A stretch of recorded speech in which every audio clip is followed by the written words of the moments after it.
Hey everyone, welcome back to FT News. I'm Myra.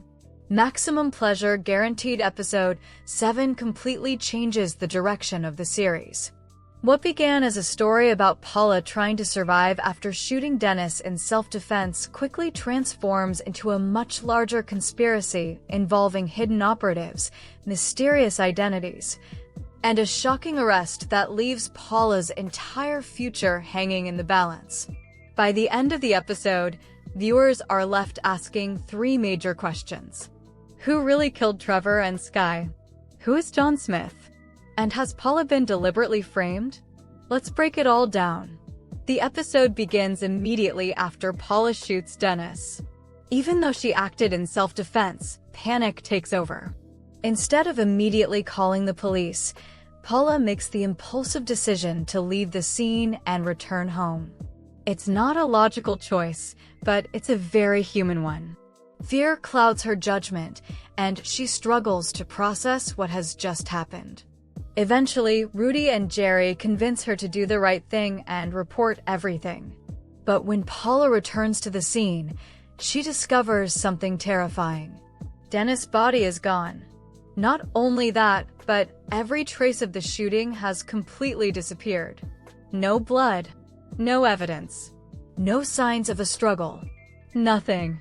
This is the moment the episode reveals that Dennis was almost certainly connected to something much bigger than ordinary criminal activity. The cleanup operation is simply too efficient. Someone arrived quickly, removed the body, erased the evidence, and made it appear as though nothing had ever happened.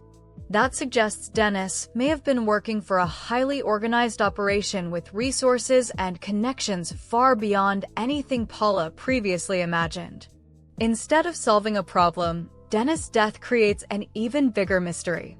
Determined to find answers, Paula begins investigating Dennis' phone records. This eventually leads her to an unusual discovery.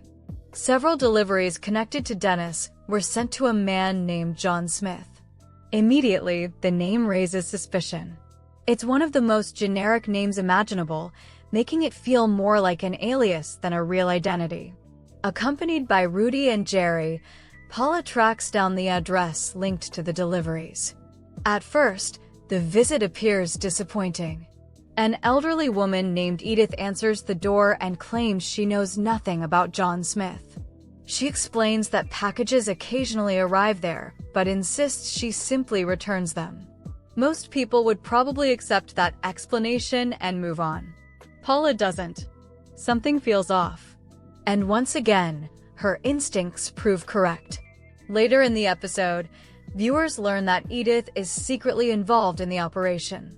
She contacts a man named Brian and sends him surveillance footage of Paula's visit. Brian then reaches out to another operative named Jennifer. At that point, it becomes obvious that Paula has stumbled into a network of people working behind the scenes. The mystery is no longer about one dead man.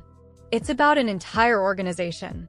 At the same time, the episode gives Paula something she hasn't had in a long time: hope. Her growing relationship with Steve continues to develop, and for a brief moment she allows herself to imagine a normal future. After everything she's endured, she starts believing she might actually be able to find happiness. It's one of the episode's most emotional storylines because it reminds viewers that beneath all the chaos, Paula simply wants a peaceful life. Unfortunately, this show doesn't allow that dream to last very long. Just as Paula prepares for her date with Steve, Detectives Gonzalez and Baxter arrive at her apartment. And that's when everything falls apart. The episode's final twist reveals that Paula has been arrested for the murders of Trevor and Skye. According to Detective Baxter, the evidence is overwhelming. Paula's fingerprints have been found at both crime scenes. From his perspective, the case appears solved. But Detective Gonzalez isn't convinced. She clearly senses there are holes in the story. Paula doesn't fit the profile of someone who carefully planned multiple murders.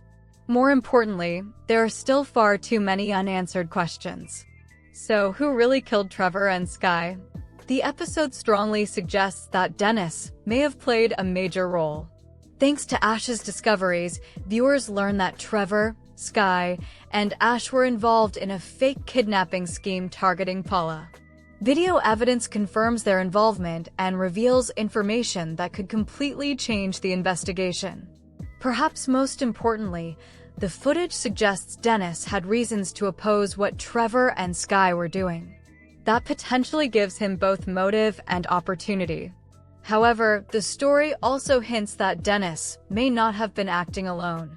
If he was connected to the mysterious organization represented by Brian, Jennifer, and Edith, then Trevor and Sky's deaths may have been ordered by someone much higher up the chain. That possibility makes the conspiracy even more dangerous. The biggest obstacle now involves Ash. She may possess the evidence capable of proving Paula's innocence. The problem is that helping Paula would also force Ash to expose her own role in Trevor's criminal schemes. In other words, telling the truth could destroy her life. That creates a powerful moral dilemma heading into episode 8. As the credits roll, Paula finds herself trapped in the worst position imaginable. She's been arrested for murders she likely didn't commit. The people truly responsible remain hidden. And the only evidence that could save her may be sitting in the hands of someone afraid to come forward. One thing is clear. Dennis was never the mastermind. He was just one piece of a much larger machine. And whoever is pulling the strings is still out there. Thank you for watching this video. Sending you lots of love, and I'll see you in the next one.